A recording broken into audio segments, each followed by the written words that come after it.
तो hey guys, Ayushman बिस्वारी। और यार इस वीडियो में हम लोग कंटिन्यू रखेंगे अपने क्वेश्चंस मोमेंट ऑफ इनर्शिया के ऊपर। अपन थोड़ा जेई के क्वेश्चंस भी डिस्कस कर लेंगे और साथ ही साथ अपन इसको मोमेंट ऑफ इनर्शिया वाले टॉपिक को एंड करेंगे।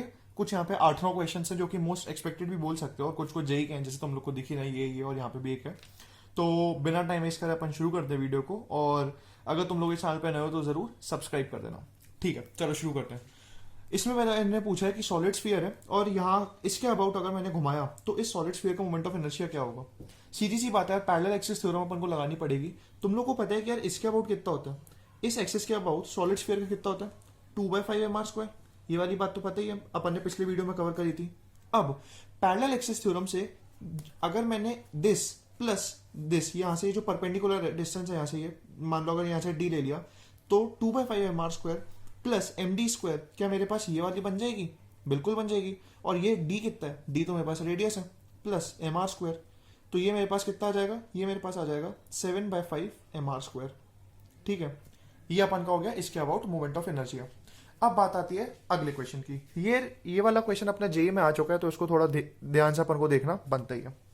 इसमें पहले पूछा है कि रिंग के अबाउट ऐसे सीधी भी नहीं है, ऐसी 45 डिग्री पे टिल्टेड है। अब इसके अबाउट अपन को घुमाना है। इसमें बताओ अपन का दोनों लगेगा, पैरेलल एक्सिस थ्योरम भी और परपेंडिकुलर एक्सिस थ्योरम भी। सबसे पहले अपन ये देखते हैं, यहाँ पे जो इसके अबाउट अगर मैं देखूं रिंग को, अगर मैं केवल सेंटर के अबाउट देखूं, मुझे घुमाना इस तरफ है लेकिन अभी अपन केवल सेंटर के अबाउट देखते हैं। सेंटर के अबाउट क्या होती है पहले ये बताओ। सेंटर के अबाउट होती है mr², है ना, ये वाली बात मान ली। लेकिन क्या मैं ये बोल सकता हूं, अगर मैं इसको दो पार्ट्स में तोड़ू, मतलब परपेंडिकुलर एक्सिस थ्योरम से, तो इसका मोमेंट ऑफ इनर्शिया प्लस इसका moment of inertia is equal to ये वाला moment of inertia. Parallel axis perpendicular axis theorem तो यही बोलती है कि दो परपेंडिकुलर अपन की आती हैं अगर एक्सेसेस, तो उसके परपेंडिकुलर में अपन का रिजल्टेंट निकलता है।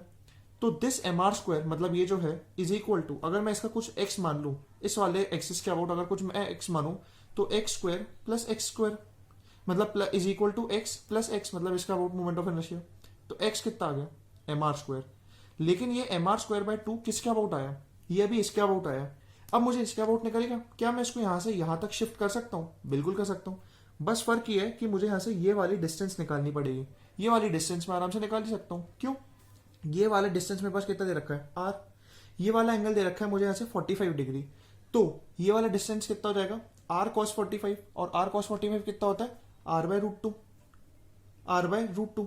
तो क्या मैं बोल सकता हूँ mr²/2 और ये वाली जो मेरे पास अगर हो जाएगी तो I is equal to mr²/2 plus r/√2 का होल स्क्वायर। क्या मैं यहाँ से ये वाली बात बोल सकता हूँ? बिल्कुल बोल सकता हूँ। तो मेरे पास यहाँ से इसके अबाउट निकल जाएगी। ये वाली बात समझ भाई? ठीक है, अगले वाले क्वेश्चन पे चलते हैं। ये अपन को दी हुई है एक रॉड। अब कुछ बच्चे सबसे पहले इसमें सोचेंगे कि भैया इसमें टफ बात क्या है। यहाँ से इसके अबाउट अगर मैं देखूंगा, अगर मैं इसके अबाउट ही देख लूँ तो डायरेक्ट आंसर आ जाएगा ml²/3 प्लस ml²/6। क्यों?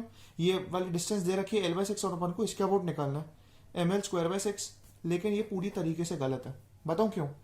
तुम लोग ने जब थ्योरम पढ़ी होगी तो उसमें बोल रखा होगा ICOM centre of mass plus md² is equal to अपना I होता है। क्या ये मेरे पास सेंटर ऑफ मास है? नहीं ना, सेंटर ऑफ मास तो ये वाली बात है मेरे पास। तो अपन को इसको लेना पड़ेगा। तो सेंटर ऑफ मास क्या होगा इसका? सेंटर ऑफ मास के अबाउट इसका कितना होगा? ml²/12। ये वाली बात अपन ने पढ़ रखी है यहाँ से कि ml²/12 इसका होता है, ml²/12 प्लस m। अगर ये पूरा l/6 है इतना, तो इतना डिस्टेंस कितना होगा? इतना डिस्टेंस कितना होगा? l/2 minus l/6। ये कितना हो जाएगा? 2 3 माइनस 1। तो मतलब यहाँ से ये अपना हो जाएगा l/3। क्या ये डिस्टेंस l/3 हो जाएगा? बस ml²/12 प्लस ml²/3, ये अपन का हो जाता है मेरे पास यहाँ पे डिस्टेंस। सॉरी, ml/3 का होल स्क्वायर, ये वाली बात अपन की आती है। ठीक है, तो ये वाला तरीका से अगर जिसने सोचा तो वो गलत है, तो उसको पूरा हटा देना। ये वाला तरीका ही सही है अपना। चलो आगे बढ़ते हैं। अब अपना आ जाता है यहाँ से बेसिकली वापस एक जेई का क्वेश्चन। ये बहुत इंपॉर्टेंट क्वेश्चन है। कुछ बच्चे सोचते हैं कि भैया ये रिंग दे रखी है अपन को, है ना, ये रिंग दे रखी है तो उसमें बड़ी बात क्या है? इसके अबाउट मुझे पता है कि आर हाफ रिंग का होता है mr², और ये मेरे पास रेडियस दे रखी है, तो mr² प्लस mr², 2mr²। लेकिन वापस से ये गलती हो जाएगी। वापस से गलती क्यों? मैंने क्या बोल रखा है, जो अपन का होता है वो होता है ICOM plus md² is equal to I। क्या रिंग का सेंटर ऑफ मास यहाँ पे लाई करता है? नहीं ना, रिंग का सेंटर ऑफ मास तुम लोगों ने पढ़ रखा होगा, मैं तुम लोग को बता देता हूँ। हाफ रिंग का होता है 2r/π पे, 2r/π पे, किससे, सेंटर से 2r/π ऊंची पे होता है, तो यहां पे कुछ होगा इसका सेंटर ऑफ मास। अब तुम समझो, इसका क्या मैं बोल सकता हूं, I plus m into 2r/π का whole square is equal to mr²। क्यों, this plus m into 2r/π का whole square is equal to this, क्योंकि अपन का सेंटर ऑफ मास इधर है ना, सेंटर ऑफ मास इधर नहीं है। यहां से तुम्हारा I निकल जाएगा, ये तुम्हारा I निकल गया, यहां से मान लो कुछ आ गया आंसर I का, mr² माइनस 4mr² बाय π², ये निकल गया I का। अब क्या मैं यहां से लगा सकता हूं अपनी पैरेलल एक्सिस थ्योरम, लगा देता हूं। दिस प्लस इतना डिस्टेंस कितना हो जाएगा, r minus 2r/π plus m r minus 2r/π का होल स्क्वायर, ये मेरा आंसर आएगा, इसका आंसर। तो ये वाली बात याद रखना है, इसका आंसर 2mr² नहीं होगा, इसका आंसर ऐसे में अपन को कैलकुलेट करना पड़ेगा, क्योंकि अपन को सेंटर ऑफ मास के अबाउट घुमाना होता है ना। और यहाँ से यही वाला क्वेश्चन अपना जेई में आ गया था कंफ्यूज करने के लिए, और ज्यादातर बच्चे शायद कंफ्यूज हो भी गए थे, तो इसका थोड़ा ध्यान रखना, ठीक है। अब अपनी आती है यार 2 रॉड्स, और अपन को इसके अबाउट घुमाना है। आसान है, यहाँ से ये वाला भी देखते हैं। अगर मैं केवल इस रॉड को देखूं, अभी केवल इस रॉड को भूल जाऊं, इस वाली रॉड को देखूं, तो इसके अबाउट इसका अगर ये केवल ऐसे ऐसे घूमे तो इसका कितना हो जाएगा, इसका हो जाएगा मेरे पास यहाँ से ml²/3, ठीक है। अब मुझे देखना है इसका सेंटर ऑफ मास, इसका सेंटर ऑफ मास से इसका कितना हो जाएगा ml²/12, है ना, इसका यहाँ से हो जाएगा मेरे पास ml²/12। क्या मैं ऐसा कर सकता हूँ, अगर ये मेरे पास ml²/12 है तो मैं इसको पैरेलल एक्सिस थ्योरम से शिफ्ट करके यहाँ पे ले आऊँ, इसको मैं यहाँ पे ले आऊँ, क्योंकि देखो इस वाली रॉड का आ चुका है ml²/3, अब मुझे इस वाली रॉड का निकालना है, तो मैं इसको ऐसे करूँ और इसको मैं ऐसे शिफ्ट कर दूँ। मान सकते हो ऐसा, तो ठीक है भैया। इतनी डिस्टेंस कितनी होगी सोचो, ये होगा L, तो ये कितना हो जाएगा L/2। ये वाली डिस्टेंस कितना हो जाएगी पाइथागोरस थ्योरम से, L² प्लस L²/4, मतलब ये हो जाएगी √5L²/4, ठीक है भैया।